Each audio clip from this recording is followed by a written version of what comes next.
Labas. Tai šiandien apie moteriškumą. Kas man yra moteriškumas? Tokie pamąstymai šiandien atėjo ir pagalvojau, kad noriu pasidalinti. Gal kažkas surezonuos. Tai gal pradėsiu nuo to, kad moteriškumo paieškos buvo pakankamai ilgos mano kelyje. Ir siejant šitą pasakojimą su likimo matrica, tai mano viena iš pagrindinių energijų yra pati vyriškiausia energija. Tai visą laiką jaučiausi su kiaušiniais. Ir buvo laikas, kada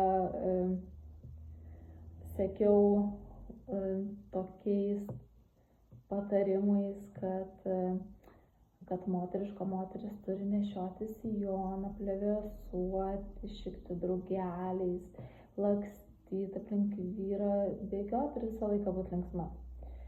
Tai išbandžiau šitą, viską išbandžiau realiai ir priėjau prie tokios išvados savo, kad moteriškumas yra man tai švelnumas ir meilė savo. Aš jaučiuosi moteriška tada, kada aš galiu atliepti savo poreikius, kada aš esu savo pakankamai dėmesinga, pakankamai švelni, atlaidi, kada su savim susitvarkau. Ir ta meilė savo ateina, aišku, palaipsniui, ypatingai jeigu turėjai kažkokių stiprių patirčių praeitį, tai yra sunkiau, bet yra įmanoma viskas. Tai man meilė savo yra tada, kada aš galiu, tarkim, atsigulti 3 valandą dienos ir pamiegoti, nes mano kūnas to nori ir man reikia nusiresetinti. Arba kad aš galiu pavalgyti skanaus maisto, kuris man patinka, tada, kada aš užsinoriu. Arba kada aš galiu, kai man šauna į galvą, o pas mane yra 10 energija, kuri irgi stiprioje pozicijoje, kuri atsakinga už tai, kad eit su srove ir tiesiog nesipriešinti viskam, kas vyksta. Tai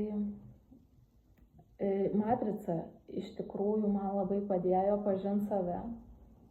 Supratau savo centrinę energiją, kodėl aš noriu daryti tuos dalykus, kuriuos darau ir kodėl man tai yra labai svarbu.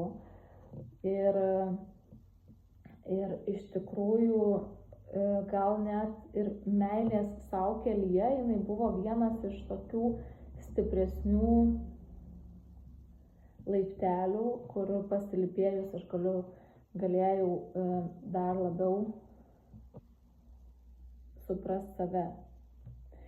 Tai šitas įrankis man labai patinka, aišku, ir visi kiti, ir astrologija, ir numerologija, ir sielos formulė, tai iš visko susideda, bet šitas metodas man tikrai labai padėjo. Pradėjau apie moteriškumą, o nusukau link matricos. Tai vat, ką aš dar čia norėjau pasakyti apie moteriškumą. Tai man šiai dienai moteriškumas yra meilė savo. Moteriškumas man lygu meilė savo. Ir kada aš su kerzais ir su džinsais, bet darydama tai, ką aš noriu ir kas tuo metu mane veža, aš jaučiuosi pati laimingiausia moteris. Tai linkiu ir tau tą patirti, nes meilė kitam, mano nuomonė, yra neįmanoma tol, kol tu nemyli savęs. Galiu pasakyti iš patirties, nes anksčiau galvojau, kad reikia mylėti visus kitus aplinkui ir buvau užsisukus nuo savęs.